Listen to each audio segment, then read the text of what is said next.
사무엘상 15장 24절부터 마지막 35절까지입니다. 사무엘상 15장 24절부터 31절까지를 먼저 읽도록 하겠습니다. 24절부터 31절까지 같이 봉독합시다. 시작. 사울이 사무엘에게 이르되 내가 범죄하였나이다.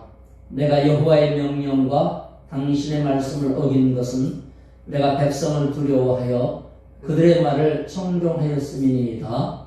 청하오니 지금 내 죄를 사하고 나와 함께 돌아가서 나로 하여금 여호와께 경배하게 하소서 하니 사무엘이 사울에게 이르되 나는 왕과 함께 돌아가지 아니하리니 이는 왕이 여호와의 말씀을 버렸으므로 여호와께서 왕을 버려 이스라엘 왕이 되지 못하게 하셨음이니이다 하고 사무엘이 가려고 돌아설 때에 사울이 그의 겉옷자락을 붙잡음에 찢어진지라. 사무엘이 그에게 이르되 여호와께서 오늘 이스라엘 나라를 왕에게서 떼어 왕보다 나은 왕의 이웃에게 주셨나이다. 이스라엘의 지존자는 거짓이나 변개함이 없으시니 그는 사람이 아니시므로 결코 변개하지 않으심이니이다 하니 사울이 이르되 내가 범죄하였을지라도 이제 청하옵나니 내 백성의 장로들 앞과 이스라엘 앞에서 나를 높이사 나와 함께 돌아가서 내가 당신의 하나님 여호와께 경배하게 하소서 하더라. 이에 사무엘이 돌이켜 사울을 따라가매 사울이 여호와께 경배하니라. 사울의 뒤늦은 회개라고 할까요? 그보다는 뒤늦은 후회입니다. 그러나 결정은 바뀌지 않았습니다. 하나님께서 많은 기회를 주셨지요. 사울이 하나님 앞에 돌이키도록 그냥 저 혼자 깨달아서 절로 돌이키는 것이 아니라 선지자를 통하여서 강력하게 하나님 앞에 설 기회를 주셨죠. 사울은 뒷전에도 듣지 않았습니다. 최후의 통첩을 듣고 나서야 자기 죄를 시인합니다. 아말렉을 진멸하지 않고 좋은 가축들을 놔두는 것은 하나님께 제물로 드리려고 한 것이었다 라고 핑계를 댔지만은 이제 본심을 얘기를 합니다. 백성들이 겁나서 그랬습니다. 잘못했습니다. 저는 이 장면에서 가만히 생각해 봤어요. 사울이 불순종한 것에 대해서 우리가 쉽게 얘기하고 또 아니 하나님이 왕자리도 주었는데 그런 욕심나는 좋은 가축 몇 마리 더 안 주실까 봐서 그랬을까? 나 같아도 그랬을까? 백성들을 두려워했다는 것은 백성의 입장을 고려하지 않을 수 없었다는 얘기거든요. 그도 그럴 것이 전쟁 났을 때 목숨 걸고 싸워준 거는 백성이죠. 뭐 월급이 있습니까? 무슨 휴가가 있습니까? 뭐가 있습니까? 그냥 나와서 목숨 걸고 싸운 거예요. 그 백성들이 자기가 싸워서 땀 흘리고 애쓴 대가로 좋은 짐승 몇 마리씩 가져가는 거. 그걸 어떻게 말해요? 아니 목숨을 걸어가지고 가축 한두 마리 가져가고 또 뭐 더 많이 가져간다 할지라도 있으면 더 주고 싶지. 왕의 입장에서는 그걸 가만히 생각해 보시기 바랍니다. 나를 위해서, 나라를 위해서, 모두를 위하여서 자기의 모든 개인 사정을 다 떨쳐내고 와서 목숨을 바쳐줬어요. 피 흘려줬어요. 부상자도 엄청 많아요. 그들에게 양 몇 마리, 또 그 중에 일부는 하나님께 예배드리겠다는 거 아니에요. 절대 안 돼. 다 죽여라. 여러분 같으면 그렇게 할 수 있겠어요? 인간이라면 그 노고를 직접 경험하고 죽음의 현장에서 그걸 눈으로 직접 보는 지휘관으로서, 지도자로서, 왕으로서 쳐다본다면 과연 여러분은 안 되라고 말할 수 있겠냐고요. 얼마나 그 말리는 것이 난처하고 힘들고 난 죽어도 못하겠다. 아마 여러분 저라도 사울같이 오히려 더 했을지도 몰라요. 이런 걸 생각하면 아니 사울이 저렇게 불순종하고 불신앙했을까? 우리는 불신앙, 불순종을 못된 인간이라서 믿음이 워낙 없으니까 그런다 이렇게 보기 쉽지만은 삶 속에서 우리가 경험하는 그 여러 여건 환경을 살펴볼 때면요, 사울이 뭐 특별하게 부족해서 불순종한 게 아닙니다. 일상생활 가운데 우리는 무수히 그런 일들을 경험하고 지나가는 겁니다.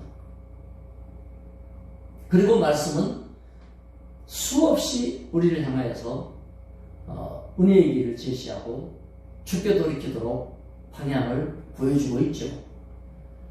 사무엘이 그게 귀에 안 들려오는 것처럼 우리 형편과 사정에 쫓기다가 보니까 우리도 그게 귓전에 안 들려오는 거예요.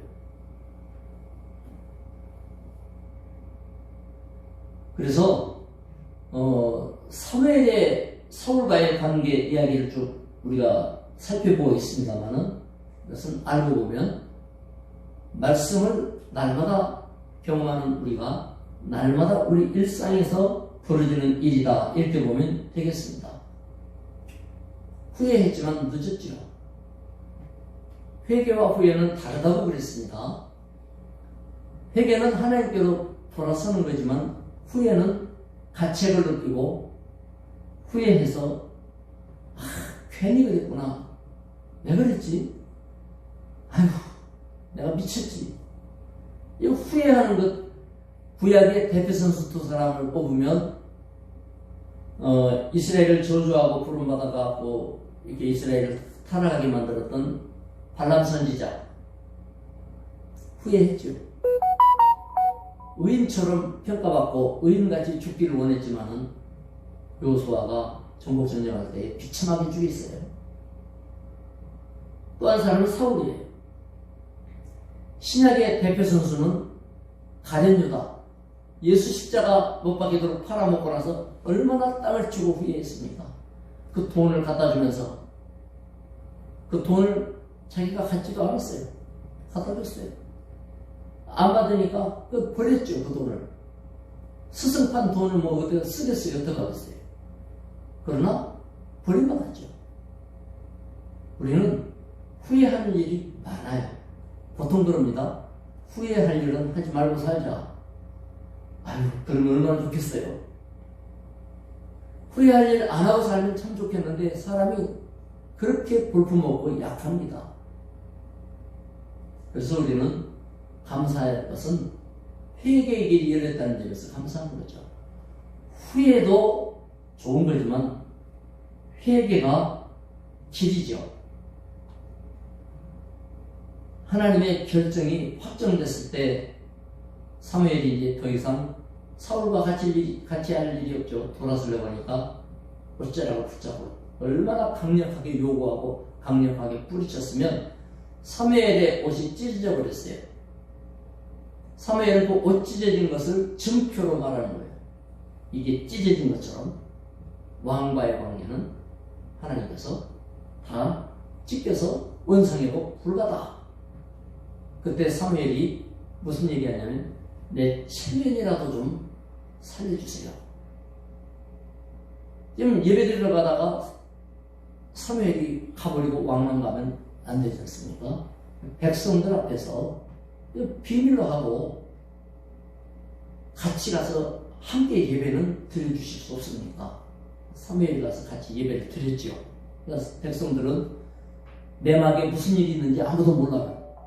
그냥 왕하고 선지자가 같이 와서 사이좋게 예배드리고 있구나 이렇게만 보는 거예요.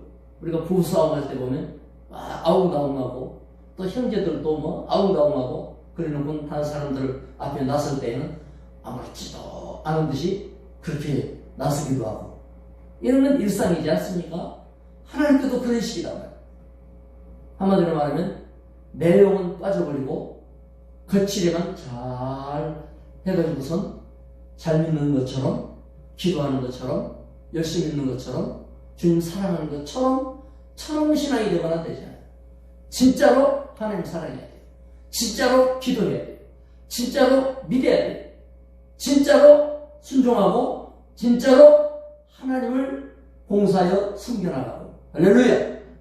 진짜 믿음이 돼야 돼요. 어느 순간부터 사울은 껍데기만 남았어요. 알맹이는 다 빠져 없어졌어요. 미라처럼 중심을 잡아야 되겠어요. 32절부터 35절까지 읽어봅시다. 시작. 사무엘이 이르되 너희는 아말렉 사람의 왕 아각을 내게로 끌어오라 하였더니 아각이 즐거이 오며 이르되 진시로 사망의 괴로움이 지났도다 하니라. 사무엘이 이르되 내 칼이 여인들에게 자식이 없게 한 것 같이 여인 중 내 어미에게 자식이 없으리라 하고 그가 길갈에서 여호와 앞에서 아각을 찍어 쪼개니라.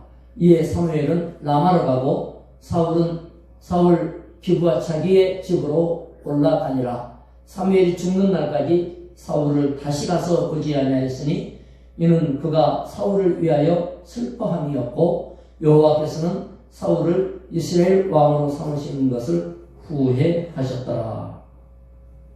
사무엘이 이 전쟁의 우두머리였던 아말렉 왕 아각을 처단합니다. 사울이 살려줬던 왕이에요. 전쟁을 이겼고 항복받았습니다. 그리고 다 회복시켰어요. 그래 뭐 굳이 힘없는 왕 그까지 또 죽이나 마나 자기를 베풀어 준 거예요. 보세요. 얼마만큼 사울이 이 전쟁의 의미를 왜곡하고 이해하지 못하고 제멋대로 했는가. 그 응징 심판전쟁이라고 그랬죠. 이스라엘 후미를 쳤던 아말렉에 대한 심판전쟁. 근데 사울은 어떻게 했어요? 약탈전쟁으로 바꿨죠. 그 다음에 일반적인 전쟁처럼 자기 전쟁이에요. 그게 사울은. 그래서 자기 자비심을 보여준 거예요. 자기 너그러움을 보여준 거예요. 그래 심판하지 않았습니다. 아각이 사무엘이 붙들어 나올 때 뭐라 그래요? 아이고 이제 고비는 넘어갔다. 내 목숨에 위기는 건너갔다고 안심하고 사무엘에게 나오잖아요. 사무엘이 뭐라 그래요? 이스라엘의 수없이 많은 여자들의 아들을 없애버린 여자들에게 자식이 없게 만든 그 죄를 그에게 물어서 그 어미도 자식이 없게 하라. 그거 말이에요. 죽이라 그 말 아니에요. 그래서 아각을 죽인 거예요. 그걸로 하나님의 응징이 마무리되는 거예요. 사울이 감당하지 못하는 것을 사무엘이 마무리했던 거죠. 우리가 알 것은요, 내가 감당해야 될 사명에 대해서, 부분에 대해서 내가 하다가 흐지부지 해버리는 일들이 많아요. 그래서 다른 사람이 그 일 처리를 하거나 마무리하는 것을 아무렇지도 않게 생각하는 습성들이 있죠. 오히려 아유 잘됐다. 아유 기회다. 이렇게 하는 말이죠. 이 부분에 대해서 다시 생각해 봐야 돼요. 우리가 감당해야 될 부분에 있어서는 그래 내가 감당하자. 때로는 슬픔조차도 내가 감당할 일이지. 때로는 고통조차도 내가 감당할 일이지. 때로는 노력이나 손실이나 아니면 수고라 할지라도 땀이라 할지라도 그래 이것은 내가 하나님 앞에 감당을 십자가야. 아멘. 이 믿음이 살아있어야 돼. 어떻게 사무벗을까? 누군가가 져줄 사람이 없을까? 대신해서 져주면 좋겠는데 예수님이 대신 졌다고 해서 우리가 자꾸 예수님한테다가 피게 되는 것이 아니라 베드로처럼 주님 십자가에 죽으셨는데 나는 주님과 같이 갈 수 없으니 거꾸로 매달아라. 주님 앞에 온전히 감당하고자 하는 그런 중심이 필요한 겁니다. 사무엘은 마지막까지 제 역할을 감당하지 못한 왕이었습니다. 알고 보면 왕도 아니죠. 왕이라면 그런 정도는 해야 왕인데 권세만 있지 왕으로서의 역할은 소멸되어버린 사람이에요. 다시는 사무엘이 대면하지 않았다. 이유는 그 왕을 보면 더 고통스럽고 더 안타깝고 더 큰 슬픔이 오기 때문에 저 귀한 청년이 왕이 되어서 40년이 되는데 그야말로 40년까지는 안 살았습니다만 사무엘이 지역하지 못하는 사명자를 바라보는 이 세운 자의 심정 고스란히 보여지는 거죠. 하나님 앞에 우리가 주의 이름으로 세워졌습니다. 주님이 우리를 바라볼 때 잘했다. 착하고 충성된 종아. 우리 주님이 그렇게 여러분 것을 평가하기를 축원합니다. 사울은 그런데 근수에 모자랐어요. 우리도 하나님과 대화가 단절되는 일이 없어야 되겠습니다. 사무엘은 사울에게 가지 않음으로써 더 이상 사울은 하나님과의 대화가 열리지 않았습니다. 뿐만 아니라 하나님 앞에 미완성으로 남은 사명들에 대해서 다시 기도하고 하나님 앞에 확실하게 마무리할 수 있는 기회를 달라고 하나님 앞에 간구하면서 주의 인도를 구해야 되겠습니다. 응답을 구해야 되겠습니다. 우리가 기도하다가 포기해버리거나 또는 잃어버린 그와 같은 일들이 많이 있습니다. 하나님이 생각나게 해주시고 또 우리 자신도 되찾아서 그 기도 내가 감당하지 못한다 할지라도 나의 기도를 통하여 하나님이 내 평생에 그 일이 이루어짐을 내 기도 응답으로서 되어짐을 보도록 그래서 할 수만 있으면 참여하도록 감당하도록 그와 같은 기회가 주어지기를 축원합니다. 하나님이 큰 복 주시기를 바랍니다. 기도하겠습니다. 하나님 아버지 감사합니다. 사울을 바라볼 때 왜 그랬을까 우리는 안타까워하고 동정하기도 합니다. 그러나 알고 보면 현장에서 일어나는 일들에 대하여 사울 형편이라고 하면 누구인들 백성들의 그 목숨 건 일에 대하여 그들의 요구가 하나님의 뜻에 어긋난 것을 안다 할지라도 그것을 강력하게 저지하며 원망받아가면서 또는 그들을 벌초가면서 할 수 없을 것입니다. 이것이 우리의 참으로 좋은 인성이기는 하지만 하나님이여 자비를 베푸는 일과 믿음에 순종하는 일들을 잘 구분하면서 하나님 앞에 서기를 원합니다. 뿐만 아니라 하나님 앞에서 거칠에만 남지 않게 하시고 다른 사람이 나의 사명을 감당하는 것이 아니라 홀로 감당하며 스스로 감당하되 성령의 도우심을 따라서 능히 감당하도록 축복하여 주시옵소서. 오늘도 함께 하시기를 원하며 예수님의 이름으로 기도드리옵나이다. 아멘. 감사합니다.